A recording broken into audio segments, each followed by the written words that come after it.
윤석열 대통령 명예훼손 사건을 수사 중인 서울중앙지검 반부패 수사부가 이름도 어려워. 한 뭐 지금 뭐 언론에 보도 나오기로는 3,000명에 가까운 사람들을 통신 정보를 조회했다, 통신 이용자 정보를 조회했다라고 지금 야당은 반발하고 있는데 일단 당하신 입장에서 당하셨잖아요. 아 예. 네. 훅 들어오시네요. 왜 당하셨습니까? 아 나 진짜 억울해. 불손한 언론 활동을 한 거 아닙니까? 아 난 진짜 억울해. 난 진짜 아무것도 한 게 없다고. 아, 그렇진 않을 텐데 잘 생각해보세요. 난 공개적으로 하지 네. 뭔가 뒤에서 꾸미지 않는다고. 않는다. 다 방송에 나와서 하고 유튜브에 나와서 하지. 아이고 어쨌든 3,000명은 아직 공식적으로 확인된 숫자는 아니에요. 네. 다만 이제 이게 무더기로 날아왔잖아요. 네, 네. 그래서 이 자기 조회를 당하신 분이 문자를 받은 분이 전화에 이제 검찰에 전화를 해서 이게 어떻게 된 거냐 막 항의를 하니까 아니 별거 아니다. 한 3,000명 한 거다. 그 중에 한 명이다. 이렇게 얘기를 해서 이제 그게 3,000명으로 언론 보도가 나가고 검찰에서는 몇 명인지 공식적으로 확인을 안 했지만 어쨌든 제가 봐도 그냥 한 1,000명, 2,000명은 넘을 것 같다 보니까 그냥 이제 1,000단위다, 100단위가 아니라 지금 왜냐하면 관계된 뭐 회사나 이런 게 단체가 너무 많아가지고 어쨌든 그런 상황이고요. 요거는 좀 명확하게 하셔야 되는데 통신 기록 조회하고 통신 이용자 정보 조회하고 두 개는 다릅니다.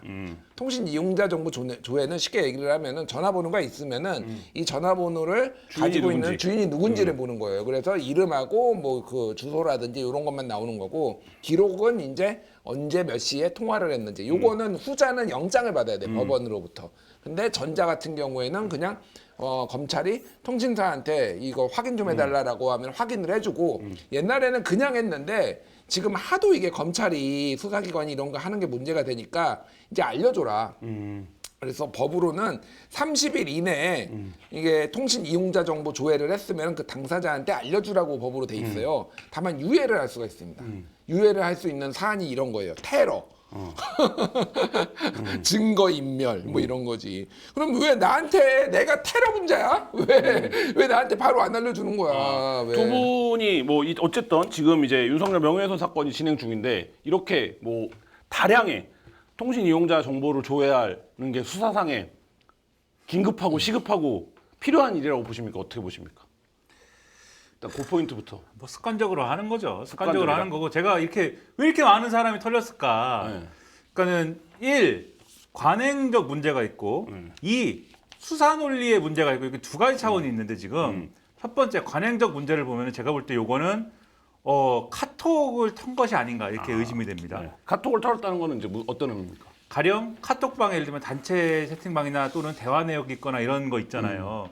그러면은 그 단체 채팅방에 들어있는 사람이 얼마나 많겠어요. 우리가 살면서 이렇게 그냥 초대된 그러한 카톡방도 엄청나게 많지 않습니까? 왜냐면은 제가 이거를 이게 내가 통신 이용자 정보 조회를 당했다라고 주장하는 분들이 좀 뜬금없는 분들이 몇 분 있거든요. 제가 그냥 이렇게 얘기를 들었는데 가령 김준일 선생님 같은 경우도 이 사건이 지금 뉴스타파 한상진 기자, 뉴스타파 김용진 대표 그다음에 이 누굽니까? 신앙님 뭐예요? 네. 신앙님 씨. 개건위원인가 그렇죠. 네. 전문위원. 네. 그다음에 뭐 김만배 씨. 뭐 이런 사람들인데 직접적으로 연락한 바가 없다는 거잖아요. 지금 김준일 선생님 같은 경우에 저는 없어요. 직접적으로 전화를 하거나 뭐 이랬던 적이 없다는 거잖아요. 다만 이런 사람들 중에 언론계 원로이거나 이래가지고 카톡방에 같이 있거나 이랬을 가능성이 있는 건데 그러면 이 카톡방에 있는 사람 예를 몇백 명씩 있는 카톡방도 아마 있었을 것 같은데 그 방에 있는 사람들 예를 들면 번호를 다 따가지고 이거 다 누구야? 다 이제 조회를 일단 하는 거죠. 일단 하는 거예요, 그냥 카톡은. 이게 오늘 이제 보도된 거 보면은 그 보도를 많이 보셨을 겁니다. 윤석열 대통령이 과거에 후보 시절에 네. 자유한국당 그 89명인가가 있는 그 카톡방에 털려가지고 화를 낸 적이 있어요. 근데 그때도 이제 통신 이용자 정보 조회였거든요. 네. 공수처에서 통신 이용자 정보 조회를 해가지고 여러 사람이 이게 당했다고 그래가지고 그 당시 자유한국당이 민간인 사찰이라고 그러고 난리가 났었습니다. 윤석열 대통령도 후보인데 저도 당하고 제 처도 당하고 무슨 처의 동생도 당하고 이럴 수가 있습니까? 막 그러면서 독재 시대나 하는 일인데 이럴 수가 있습니까? 정신 나간 사람들 아닙니까? 막 이랬거든요. 지금이 독재인가 아무튼간에 그렇게 주장했는데 그때도 뭐였냐면은 카톡이 털렸다는 거였어요. 네, 카톡방에 들어있는 모든 사람들이 누군지 통신 이용자 정보를 통해서 알아봤다. 그러니까 조회를 해봤다. 그렇죠. 그게 이제 공수처의 항변은 그렇게 해서 대충 다 일단 쓸어 담는 게 수사 관행이에요. 아시잖아요. 공수처가 그렇게 했거든요. 그랬더니 윤석열 대통령이 당시 후보가 더 화를 내면서 아니 카톡방을 다 들여다봤다는 거 아닙니까? 우리 당의 카톡방을 다 들여다보면 되겠습니까? 막 화를 냈거든요. 카톡방을 들여다본 게 아니고 카톡방에 뭐 하여튼간에 입장한 사람들이 누군지 확인한 거죠. 그렇죠. 네. 형식적으로 그렇게 되는데 어떤 사람의 근데 폰에 있는 그 카톡방의 내역은 뭐 이 수사기관으로 넘어갔을 수도 있겠죠. 수사 대상인 사람의 내역은. 근데 어쨌든 이렇게 진행됐을 개연성이 상당하다. 그래서 수사 관행의 문제. 요거를 일단 말씀드리고 두 번째 이제 수사 논리의 문제를 말씀드린다고 했잖아요. 이게 뭐냐면은 이걸 왜 이렇게 저인 방식으로 많이 했느냐에 대해서 그러니까 지금 윤석열 명예훼손 사건 아닙니까 이게. 근데 검찰이 애초에 그린 그림은 이런 거였어요. 그러니까 명예훼손이라는 게 법을 많이 다뤄보셨으면 아시겠지만 이게 공익적 목적이 있으면 위법성이 조각되잖아요. 그렇죠. 위법성이 조각되지 않습니까? 네. 근데 언론이 이 대선 후보 검증 보도를 했는데 그게 웬만하면 공익을 위한 거겠지 그게. 그렇죠. 공익성 그렇게. 인정이 되죠 네, 대부분은. 네. 그러니까 윤석열 검증 보도는 다 그런 거 아니에요. 네. 근데 여기 이게 지금 명예훼손이라고 주장을 하고 있단 말이에요 네. 검찰은. 이게 뒷받침이 되려면 이 보도가 아주 이례적이고 아주 사악한 어떤 의도에 의해서 아주 그 불순한 의도로 이루어진 보도라는 걸 증명을 해야 되거든요. 그러면 이 보도가 어떤 거라고 주장을 해야 되냐면 배우에 민주당이 있다.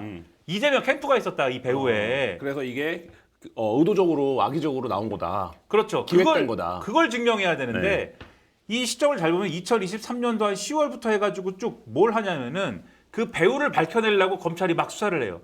김명우 의원 보좌관 이런 사람들을 잡아가가지고 압수수색해가지고 막 판단 말이죠. 그때 이제 무슨 모 인터넷 언론사에 가짜 노치록이 나왔다고 그래가지고 최모 씨가 민주당 보좌관인데 민주당 보좌관 최모가 한 말을 그 매체에서 최재경 검사가 한 말로 바꿔치기 해가지고 이게 조작됐다. 이게 그래서 민주당발 조작 사건이다 이래가지고 막 요게 그렇죠. 마치 이 사건하고 관계가 있는 그 길로 가는지 어떤 징검다리인 양 하던 시기가 있었거든요.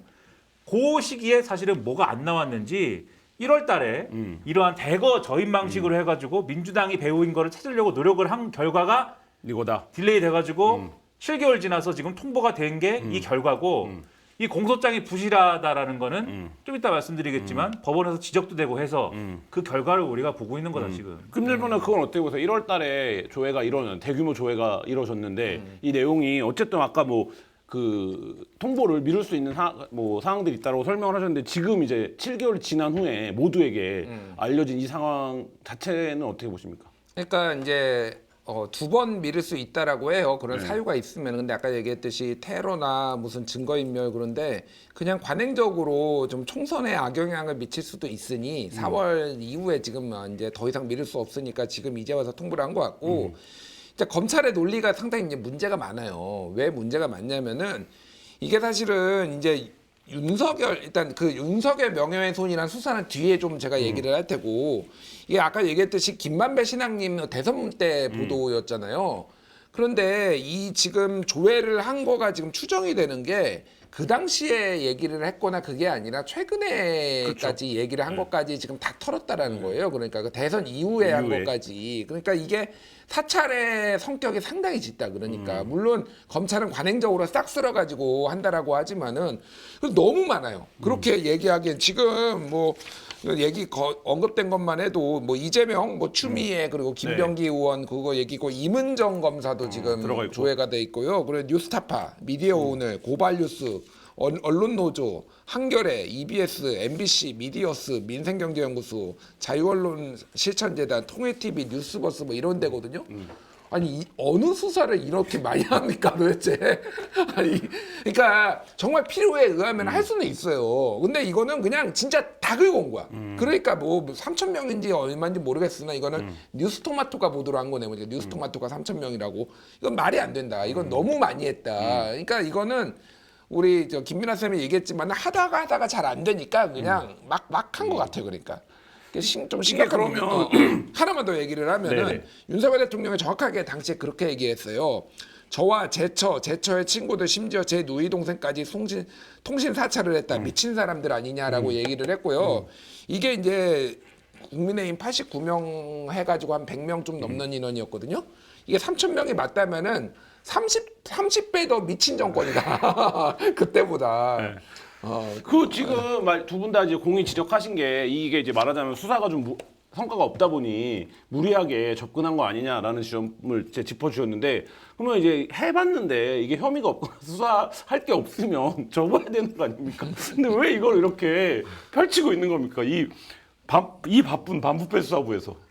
일단 그래서 아까 그 부분 네. 그 부분을 잠깐 말하기 전에 그래서 사실 이 이용자 정보 조회하는 거에 대해서는 운동권 하다가도 이거 당한 적이 많거든요. 운동권들이. 그래서 그때마다 다 아이 사찰 아니야 이랬는데 그때마다 수사기관의 논리가 아이 사찰은 아니에요. 왜냐하면 여러분의 통화 내역을 확인한 게 아니고 그렇지. 그냥 가입자 정보를 확인한 거기 때문에 사찰 아니에요. 맨날 그래 왔어요. 그런데 그것도 기분이 나쁘니까 아 이것도 그러면은 제도를 좀 바꿔가지고 이것도 영장을 받고 하게 해주세요. 이렇게 많이 주장을 해왔는데 그게 이제 관철이 안 되고 자기들이 당하면은 사찰이라고 막 떠들다가 자기들이 정권 잡으면은 그냥 막 하는 거 그냥 뭐 그럴 수도 있다고 하고 뭐 이런 세상인데 어쨌든 제도적인 개선이 이거는 필요하다라는 거를 계속 주장해 왔다. 전 정권이든 현 정권이든 우리는 그래 왔다. 이 점을 분명히 말씀드립니다 일단. 네. 왜냐하면 윤석열 후보 시절에도 방송 나가서 이거 물어봤을 거 아니에요. 네. 윤석열 후보가 이거 사찰이라는데 어떻게 생각하십니까? 물어봤을 거 아니에요.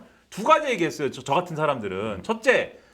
수사기관에 검찰총장까지 하신 분이면 뻔히 안다 이거. 무조건 하는 거라는 거를. 그런 분이 이걸 민간인 사찰이라고 하고 화를 내면 안 된다. 그런 입장인 분이. 둘째, 근데 그렇다고 해서 이게 수사기관이 이런 식으로 하는 게 정당하다는 게 아니라 분명히 제도 개선의 필요성이 있고 개인정보기 때문에 이렇게 마구잡이로 하면 안 되는 것도 분명하다. 제도 개선하는 방향으로 논의가 이루어져야 된다. 두 가지 말씀드렸는데 이번에도 마찬가지로 얘기를 할 수 있다. 이걸 먼저 말씀드리고 그다음에 수사를 왜 안 접느냐. 사실은 수사를 접은 거나 마찬가지예요 이게. 왜냐면은 아까 민주당이 배우여야 이게 명예훼손이든지 뭐든지 간에 이게 꼬리는 시킬 수가 있다고 말씀드리지 않았습니까?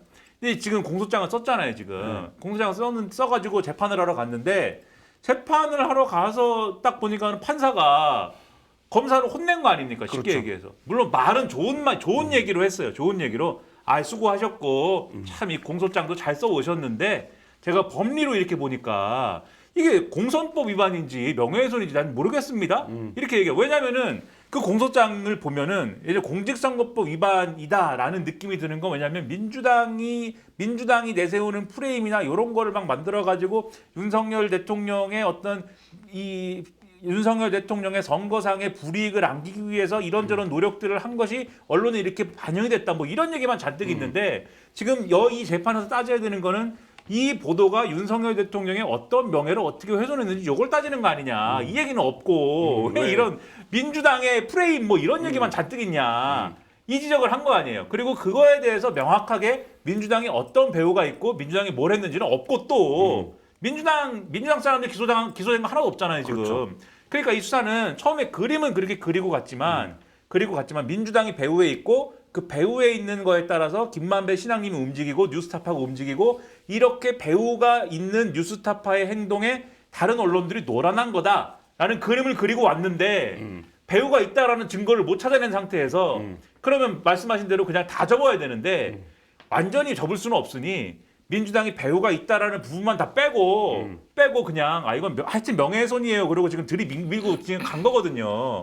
그러니까는 요거는 뺄 수 없는 명확한 사정이 있는 상황에서 못 먹어도 우리는 간다. 이게 유죄가 나든 말든 우리는 일단 기소하는 것이 목적이다. 이렇게 검찰은 지금 간 거다라고 볼 수밖에 없죠.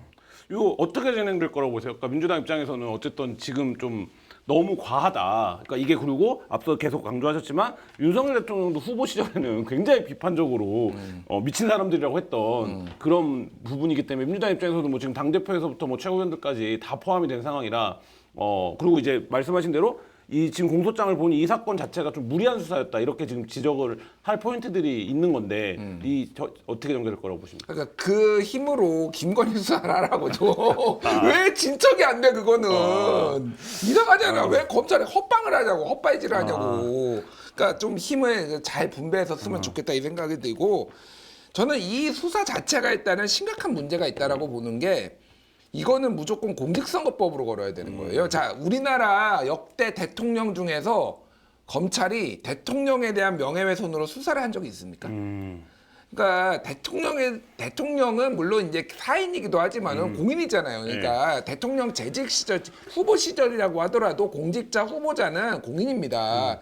그러면 그 사람에 대해서 뭐 사인, 그러니까 예를 들면 뭐 사생활에 대해서 문제가 있어서 그거를 이렇게 하면 수사를 할 수는 있지만은 이거는 선거 과정에서 있었던 거면은 불법이 있으면은 공직선거법으로 거는 게 맞지 대통령 명예훼손으로 거는 거는 말이 안 돼요. 예전에 기억하실지 모르겠는데 문재인 대통령 모욕죄로 한번 건 적이 있어요. 네, 그게 뭐였냐면 무슨 보수 우파 단체에서 이렇게 전단지 같은 거 뿌려가지고 그거 했는데 그게 이제 그 청와대에서 참다가 이제 했거든요.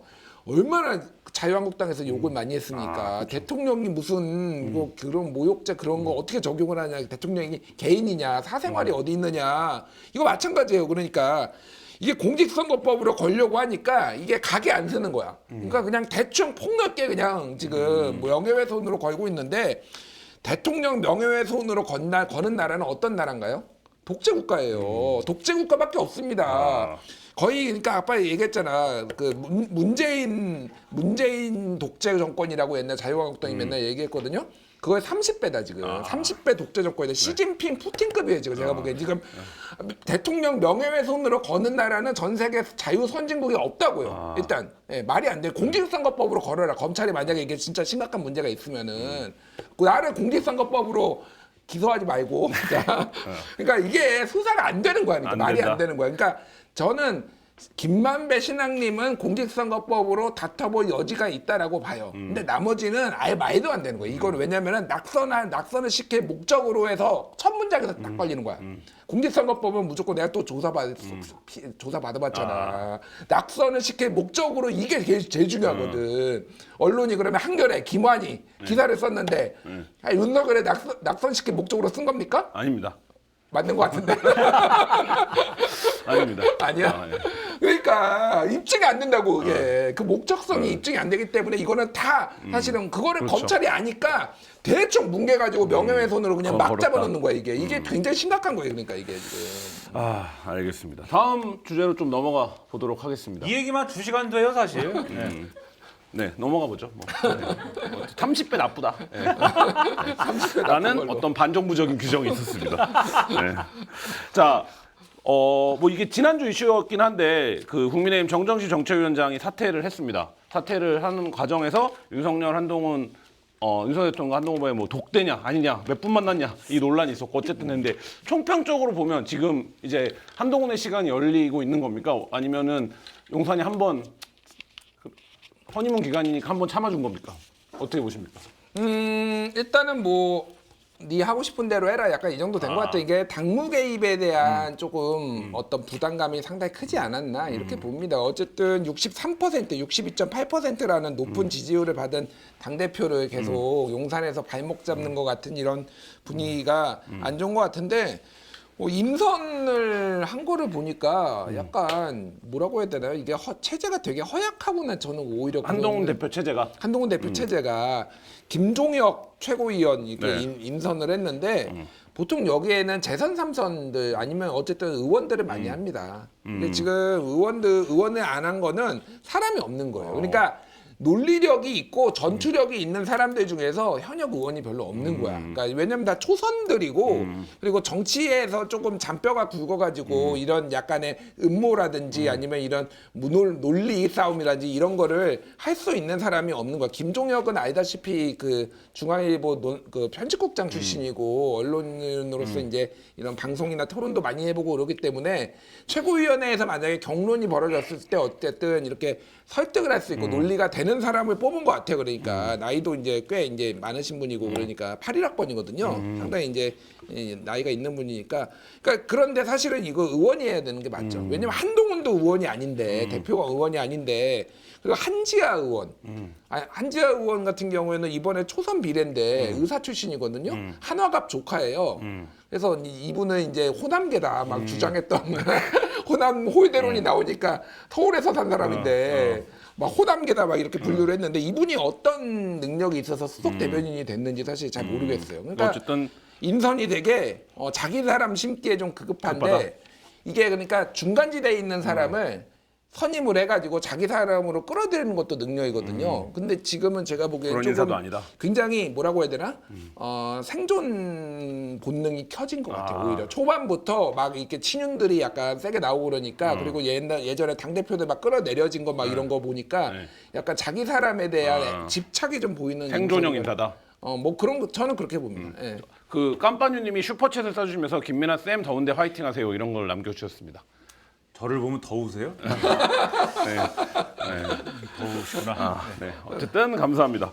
이 인사 어떻게 보십니까? 지금 총평 좀 해주셨는데 생존형 인사라는 김준일 쌤 평가에 동의하십니까?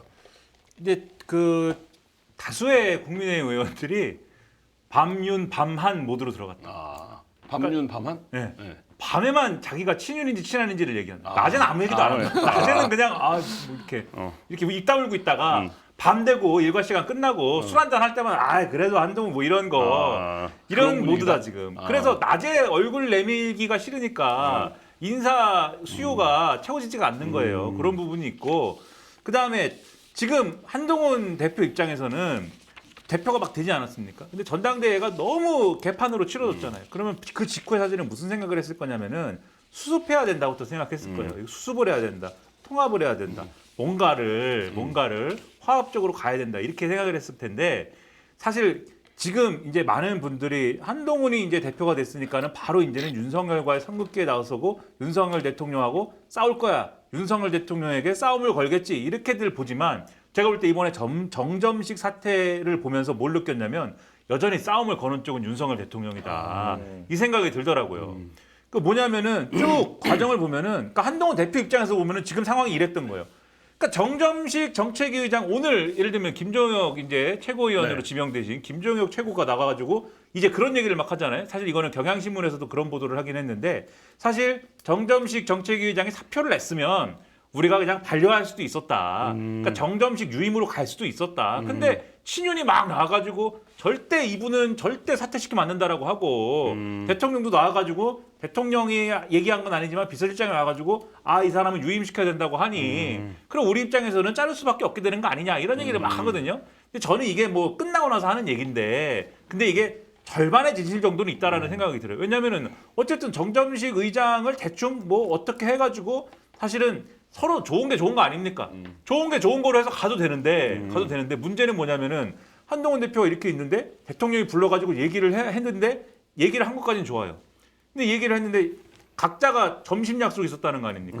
그럼 보통 오전에 만나서 얘기를 하면 그래도 점심은 먹고 헤어져야 될 거 아닙니까? 그렇죠. 그 한국적 관례라는 게 있죠. 네. 점심은 각자 또 먹으러 갔다는 거예요. 네. 약속이 있어서. 네. 굉장히 냉한 관계예요. 그렇죠. 보통. 네. 네. 그리고 끝나고 네. 그다음에 저녁 때 이제 저녁 때 비서실장, 정무수석, 원내대표, 한동훈 대표 이렇게 4명 만났는데 그 자리에서 정진석 비서실장이 점정식은 유임시켜줘야 되지 않을까 이렇게 얘기했다는 거잖아요. 그러니까는 이거는 그러니까 요 퍼즐을 맞춰보면은 둘이 만난 게 아니라 사실은 비서실장이 껴있어서 셋이 만난 거지만 그때 대통령 만났을 때도 대통령이 인사는 당대표가 알아서 하십시오라고도 얘기했지만 또 한편으로 무슨 얘기를 했냐면은 포용력이 있어야 된다. 한동훈의 사람을 만들어야 되는 거 아니냐. 이 얘기를 같이 했는데 잘 생각해 보니까 대통령은 정점식 유임을 원하는구나. 근데 왜 원하지? 왜 5대4 구도를 왜 굳이 가져가려고 그러지? 왜일까요? 한동훈의 입장에서 한번 생각해 보세요. 왜일까? 왜? 나를 못 믿나? 나를 어떻게 하려고? 나를 분명히 전당대회 마지막 날까지 나를 죽이려고 했던 양반인데 준석이가 어떻게 당했더라? 이준석이 어떻게 이게 무슨 뭐 최고위원들이 연쇄 사퇴를 해가지고 지도부가 무너지는 거는 막았지만 윤리에 간다든지 뭐 어떻게 된다든지 이런 건 다 어떻게 됩니까 최고위에서? 그러니까 이거는 사실 이건 안전장치가 필요하겠는데 일단은 정점식은 제끼고 가야 된다 이렇게 판단했을 가능성이 큰 거 아니냐. 그리고 나서 김준일 선생님 말씀하셨듯이 정책위 의장으로 새로 올린 사람을 보면은 TK 4선 김상훈 의원이잖아요. 네. 대구에서 4선. 네.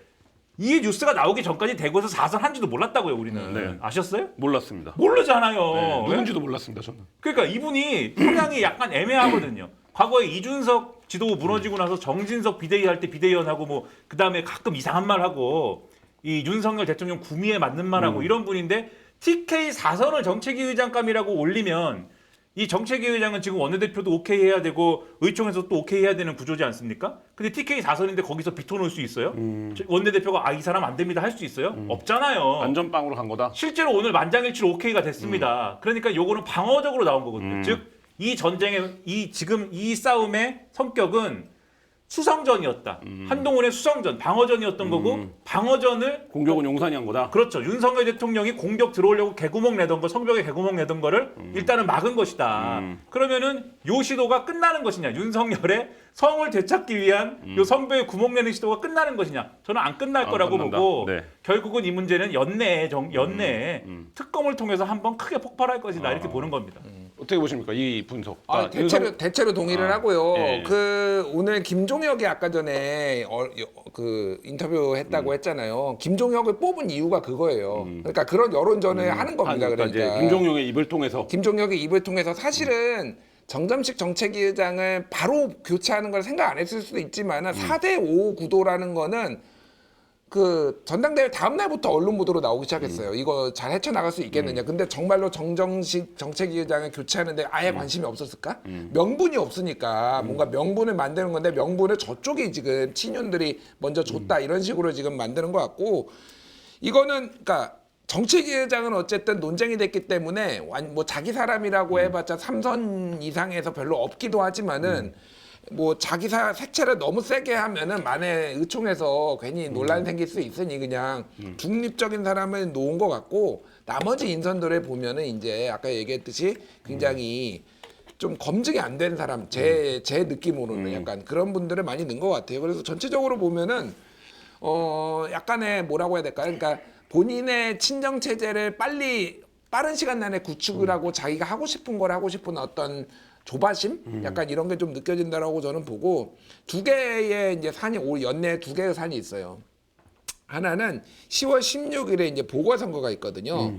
여기에 지금 확정된 거가 이제 곡성하고 영광 같은 경우에는 군수를 뽑는데 여기는 어차피 민주당과 조국혁신당이 붙는 게임이에요. 그렇죠. 여기는 그리고 호남이니까. 이제 호남이니까 그리고 조국혁신당이 우리가 얼마나 이 득표력이 있는지를 비례가 아니라 이렇게 선출직으로 이제 한번 이제 붙어보려고 할 테니까 여기에서 이제 관심이 갈 거고 강화하고 그리고 금정구청장 여기 두 개는 만약에 여기가 한동훈이 여기서 두 개 다 지키지 못하면 둘 다 완전 보수가 우위인 데잖아요. 둘 중에 하나라도 놓치면은 사퇴론 얘기 나올 거예요 분명히. 예. 그러니까 물론 실제 사퇴까지는 안 갈 수도 있지만은 어쨌든 당내 하나라도 지면 강화는 지금까지 9번 선거 치렀는데 7번을 국민의힘이 가져가 보수 정당이 가져갔다는 정도로 이번에 국회의원도 지금 국민의힘이고 지난번에도 국민의힘이고 그러니까 완전 보수인데 여기가 지금 문제가 후보가 국민의힘에서 한 15명 나왔습니다, 지금. 그러니까 지금 굉장히 무소속으로 막 이렇게 나올 가능성도 있어서 무슨 일이 벌어질지 모르고 금정구도 약간 거기가 만만치 않은데요. 거기가 김세현 의원이 예전에 부산. 있었던 데인데 네. 예, 여기도 만에 하나 만약에 내주면은 이제 그 큰 레임덕이보다는 이제 위기에 올 수가 있는 거고 두 번째로 말씀하셨다시피 이제 특검이죠. 특검으로 한번 세게 붙을 가능성이 있다. 예. 특검 얘기 나왔으니까 특검은 지금 이제 한동훈 대표를 상징하는 게 제3자 특검이잖아요. 추진할 거라고 보십니까? 어떻게 보세요? 당분간은 못하죠. 못한다. 네, 계속 이 얘기 저 얘기 하지 않습니까? 내 입장은 변한 게 없다라고 얘기를 하지만 당내에 민주적인 토론을 먼저 거쳐야 된다라고 하면서 또 남 탓하잖아요. 남 탓이라기보다는 남 얘기하잖아요. 우리가 민주당처럼 이재명 대표 일극 정당이 아니다. 이재명 대표 결심하면 하는 정당이 아니다. 우리는 토론을 해야 된다. 근데 토론을 하는 게 문제가 아니고 절대 안 된다라고 얘기하는 친윤 그룹의 입장이 있는 거 아닙니까? 그러면 그 입장에 설득이 안 되면 안 하는 겁니까? 그러니까 이게 민주적 토론이라는 게 말은 좋지만 결국은 그 핑계로 안 하는 그림으로 갈 수도 있는 어떤 그러한 가능성을 열어놓고 있는 거잖아요. 그리고 지금 한동훈 대표의 주변 인물들도 언론에 일단 나와서 하는 얘기는 거의 뭐 제3자 특검은 이제는 거론할 가치가 없어졌다는 듯이 막 얘기를 하지 않습니까? 그래서 요거는 일단은 안 하는 방향으로 일단은 가고 있는 건 맞는 것 같아요. 근데 이게 그러면 이게 영원히 그럴 거냐? 그렇지는 않을 것 같다. 왜냐하면은 한번 크게 터질 수가 있다고 말씀드리잖아요. 네. 그게 싸움이 붙기 시작하면은 결국 집히는 대로 던지기 시작하지 않습니까? 이게 아까 말씀드린 거에 살을 조금 덧붙이면은 그러니까 한동훈 대표의 지금 이 시점의 스탠스는 그런 거예요. 나를 인정을 해라 일단 용산에 대해서 나를 인정을 해주면은 내가 어떻게든 간에 어차피 윤석열, 한동훈 둘이 싸우면 보수가 다 망하기 때문에 나만 인정을 해주면 내가 어떻게든 간에 수습해갖고 한번 가보겠다. 성공하는 길로. 나중에는 뭐 선을 긋는지 버리는지는 그건 내가 아직 얘기 안 하겠지만은 어떻게 수습을 해보겠습니다. 이렇게 가는 거고 윤석열 쪽은 난 너를 못 믿겠는데 나 널 아는데 너는 그런 스타일이 아니 아닌데 네가 내가 나중에 손절을 할지 나를 밟을지 뭘 알려줘야 내가 너를 믿든가 말든가를. 너는 100% 나를 뒤에서 찌를 브루투스인데 이렇게 네. 하는 이런 모드잖아요. 네. 그런데 요 서로의 의심을 100% 거두지 않고 그냥 가는 것이기 때문에 그게 보궐선거는 언제든 반드시 터지기 터진다? 시작하고 터지기 시작하면 짚히는 대로 던지고 짚히는 대로 던지기 시작하는 게 제3자 특검일 수 있는 거여서 그 부분에 주목하고 있다는 거예요. 민주당이 만약에 지금 이제 재발이 해야 되는데 제3자 특검법 내용을 넣어서 보완을 해서 내면 그때는 뭐 본인의 의지와 상관없이 바로 시험 때 올라가는 거 아닙니까? 그러니까 이제 세 가지 경우가 있는 거죠. 만약에 제3자 특검법을 발의를 한다라면은 첫 번째는 민주당이 한다. 두 번째는 국민의힘이 한다. 세 번째는 개혁신당이 한다. 그러니까 가능성으로 보면은 저는 1번 민주당이 한다. 20%. 2번 국민의힘이 한다. 10%. 3번 개혁신당이 한다. 70%. 이 정도로 봅니다. 개인적으로. 지금 천하람이 지금 미국 국무부의 초청을 받아서 전 세계 23개국의 청년 좀 젊은 정치인들과 함께 지금 친미 교육 받고 있거든요. 지금 네. 그 친미 교육 진짜 친미 정신 교육 받고 있어요. 얼마나 미국이 위대한 나라인지. 거기서 뭐 가방도 주고 코트도 주나요? 뭐 몰라 뭘 주는지 모르겠는데 애가 되게 잘해준대. 자꾸 귀여운 파우치를 주겠다. 야, 천하람이 그거 매면 이상해. 자꾸 귀여운 파우치. 요만해 보인다고 요만해. 어쨌든 곧 들어와요. 이제 들어올 때가 다 됐어요. 그래서 오자마자 아마. 왜냐하면은 천하람 그 개혁신당 원내대표는 상당히 이 본인이 중재안으로 뭔가를 하는 거에 대해서 욕심을 상당히 가지고 있어요. 그래서 지난번에도 중재안 냈을 때 그때 이제 개인적으로 만나서 얘기를 들어보면은 되게 아쉽다. 내가 그러니까 우리 개혁신당이 살 길은 의석수도 작고 하기 때문에 가운데서 이렇게 극한으로 부딪히는 상황에서 우리가 중재안을 만들어서 뭔가를 이렇게 해결하는 거 이런 걸 원하는 거거든요. 그래서 저는 개혁신당 안이 올라온다. 왜 그러냐면은 민주당 지지자들이 야 제3자 추천은 이게 말이 돼? 라고 하면서 지금 막 삿대질하고 비난하고 있고 국민의힘은 지금 보시면 알잖아요. 지금 난리 나거든요. 못해요 자기들이. 그러면은 개혁신당이 올렸으니 그럼 민주당 입장에서는 야 그래 개혁신당 거 어쩔 수 없이 한번 받아보고 국민의힘 니들 어떻게 할 건데? 이렇게 들이밀 거란 말이에요. 그러면은 이제 국민의힘에서는 또 뭐 이제 할 말이 없어지는 거예요. 사실 한동훈 입장에서는. 그러니까 뭐 이런 상황이 될 것 같아요. 그래서 전당대회 끝나고 일단은 민주당 8월 18일이 지나야 돼요. 왜냐하면은 박찬대가 이거를 권한대행이 결정할 수 있는 권한이 아니다. 없어요. 예. 본인이 아마 하기를 원하지도 않을 거예요. 그러니까 이재명 대표한테 넘길 겁니다. 이거. 그러니까 손에 집히는 대로 던지게 된다고 말씀드렸잖아요. 네. 근데 집히는 대로 던져야 되는데 물건이 없으면은 집히지가 않지 않습니까? 근데 마침 물건이 준비가 되는 거죠. 그게 무슨 얘기냐면 개혁신당이 안을 내도 당정 관계가 안정화돼 있으면 그러니까 윤석열 대통령이 한동훈 대표를 인정을 하고 그래 동훈이 네가 해봐 이런 분위기고 한동훈의 국민의힘으로 딱 재편이 돼가지고 딱 틀어지고 가는 분위기다. 근데 양자가 합의를 해서 예를 들면 윤석열 대통령이 동훈아 최상병 특검만 하지 말자 이렇게 요걸 하고 그다음에 한동훈 대표도 알겠습니다. 그럼 그건 안 하지만 절대 한동훈 체제를 흔들지 맙시다.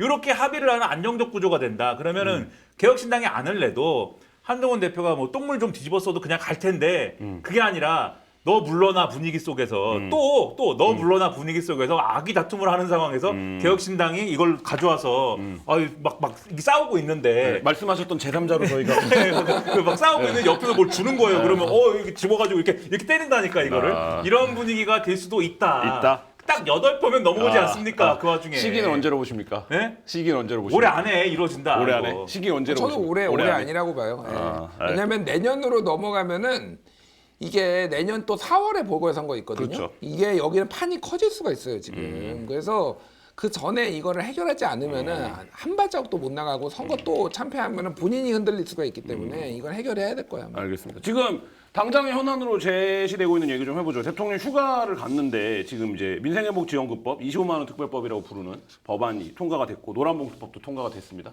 그리고 방송사법도 뭐 4일에 걸친 필리버스터 끝에 다 통과가 됐는데 지금 이제 이 법안들에 대해서 다 거부권을 행사하겠다라는 건데 일단 어떻게 보십니까? 이거 국회가 통과시킨 법안들에도 다 하나도 그래 그럼 이거 우리가 수용할게 이게 아니라 통과되기 전부터 이거 거부권을 하겠다라고 얘기를 하고 거부권을 할 건데 필리버스터는 왜 하는 건지도 모르겠고 이 상황 어떻게 보십니까?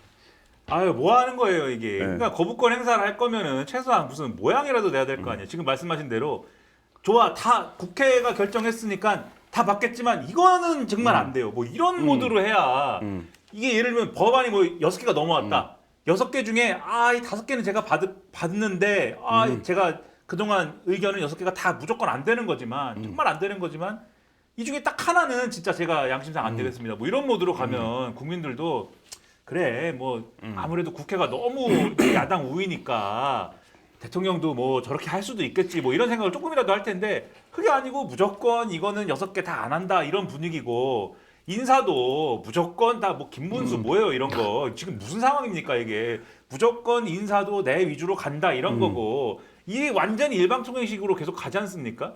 저는 이 6개 법안 중에서는 사실은 동의가 안 되는 법도 있고 그리고 제가 예를 들면 다른 회사 다닐 때 이거는 해야 돼 이렇게 주장했던 법도 있고 대부분은 뭐 저는 필요한 법이라고 보는데 뭐 이런 상황이거든요. 근데 이런 걸 다 떠나서 태도라는 측면에서는 대통령이 계속 이런 식으로 하면 어떡하냐. 총선에서 대패를 했잖아요. 이런 식으로 해서.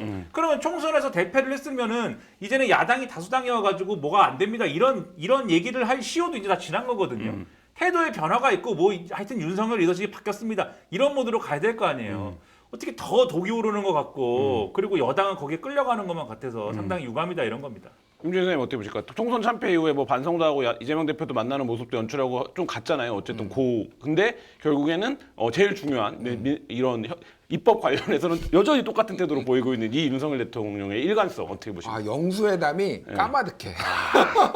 언제 했는지 기억도 안 나 지금. 와, 나는 이거를 이제 이렇게 세 단어로 정의를 할게요. 윤럼프다. 예, 윤석열 플러스 트럼프. 윤럼프. 파이트 이렇게 외치고 있는 윤석열 대통령 각하님. 총 맞고도 총도 안 쐈어요. 누가. 총도 안 쐈는데 왜 이러냐고 아니, 진짜. 총 맞고도 선거에서 지금 위기에. 총선에서 총을 맞았잖아. 그래도 총을 뭐 남이 쐈습니까? 그러면 자기가 이렇게 쐈지 자기가. 어쨌든 야 대단하다. 내 다른 건 모르겠는데 사실은 이승만은 이길 것 같다. 지금 추세라면 거부권 행사로. 왜냐하면 이거 다 하면은 21건이거든. 지금 6개잖아. 15 더하기 이제 6 하면 21건이잖아요.